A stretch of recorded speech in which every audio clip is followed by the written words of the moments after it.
اسلام سے پہلے عورتوں کو معاشرے میں ایک کمتر مخلوق سمجھا جاتا تھا اور ان کے معاشرتی اور معاشی حقوق نہ ہونے کے برابر تھے۔ جب اسلام نے عورتوں کے حقوق ادا کرنے کی تاکید کی اور عورتوں کو بھی میراث میں حصے دار قرار دے دیا تو یہ بات عربوں کے معاشرے میں اتنی اچنبھی تھی کہ بعض لوگ یہ سمجھتے رہے کہ عورتوں کو جو حقوق دیے گئے ہیں وہ شاید عارضی نوعیت کے ہیں اور کسی وقت منسوخ ہو جائیں گے۔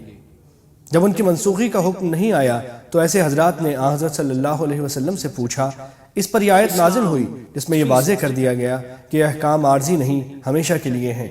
اللہ تعالیٰ نے ان کا حکم دیا ہے اور قرآن کریم کی جو آیات پہلے نازل ہوئی ہیں ان میں بہت سے ایسے احکام آ چکے ہیں۔ اس کے ساتھ مرد و عورت کے باہمی تعلقات کے بارے میں کچھ مزید احکام بھی بیان فرمائے گئے ہیں۔ یہ اس ہدایت کی طرف اشارہ ہے جو سورہ النساء کی آیت نمبر 3 میں گزری ہے۔ صحیح بخاری کے ایک حدیث میں حضرت عائشہ رضی اللہ تعالی عنہا نے اس ہدایت کا پس منظر یہ بتایا کہ بعض اوقات ایک یتیم لڑکی اپنے چچا کے بیٹے کی سرپرستی میں ہوتی تھی، وہ خوبصورت بھی ہوتی اور اس کا باپ کا چھوڑا ہوا مال بھی اچھا خاصا ہوتا تھا۔ اس صورت میں اس کا چچا زاد یہ چاہتا تھا کہ اس کے بالغ ہونے پر وہ خود اس سے نکاح کر لے تاکہ اس کا مال اسی کے تصرف میں رہے، لیکن نکاح میں وہ اس کو اتنا مہر نہیں دیتا تھا جتنا اس جیسی لڑکی کو دینا چاہیے۔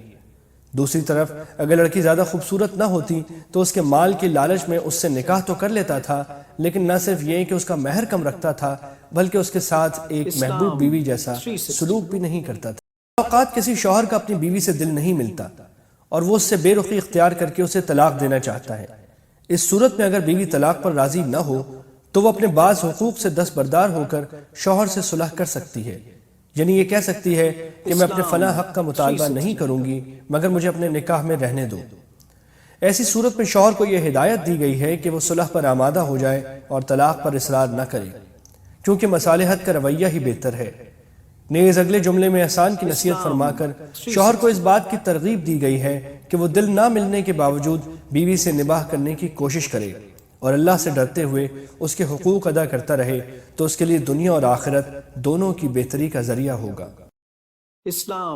مطلب بظاہر یہ ہے کہ ہر انسان کی طبیعت میں دنیاوی فائدوں کا کچھ نہ کچھ لالچ ہوتا ہے، اس لیے اگر عورت اپنے کچھ دنیاوی مفادات چھوڑ رہی ہے تو شوہر کو یہ سوچنا چاہیے کہ اسے طلاق کی صورت میں کوئی سخت تکلیف پیش آنے کا اندیشہ ہے، اس لیے وہ اپنے مفادات چھوڑنے پر آمادہ ہوئی ہے۔ ایسی صورت میں صلح کر لینا بہتر ہے۔ دوسری طرف بیوی کو یہ سوچنا چاہیے کہ شوہر نے کچھ دنیاوی فائدوں کے لیے نکاح کیا تھا جو اس کو میری زوجیت میں حاصل نہیں ہو رہے ہیں، لہذا وہ میری جگہ کسی اور سے نکاح کر کے وہ فائدے حاصل کرنا چاہتا ہے۔ اب اگر میں اپنے بعض حقوق سے دستبردار ہو کر اسے کچھ دوسرے فوائد مہیا کر دوں تو وہ اس ارادے سے باز آ سکتا ہے۔ یعنی یہ بات انسان کے اختیار سے باہر ہے کہ وہ قلبی محبت اور لگاؤ میں بیویوں کے درمیان پوری برابری کرے، کیونکہ دل کا جھکاؤ انسان کے بس میں نہیں ہوتا، لہٰذا اگر ایک بیوی سے دلی محبت دوسری کے مقابلے میں زیادہ ہو تو اس پر اللہ تعالیٰ کی طرف سے پکڑ نہیں ہے۔ البتہ عملی سلوک میں برابری کرنا ضروری ہے، یعنی جتنی راتیں ایک کے پاس گزارے اتنی ہی دوسری کے پاس گزارے، جتنا خرچ ایک کو دے اتنا ہی دوسری کو دے۔ نیز ظاہری توجہ میں بھی ایسا نہ کرے جس سے کسی بیوی کے دل شکنی ہو اور وہ محسوس کرنے لگے کہ وہ بیچ میں لٹکی ہوئی ہے۔ مصالحت کی تمام کوششوں کے باوجود ایک مرحلہ ایسا آ سکتا ہے کہ اس کے بعد نکاح کا رشتہ میاں بیوی پر تھوپے رکھنا دونوں کی زندگی کو اجیرن بنا سکتا ہے۔ ایسی صورت میں طلاق اور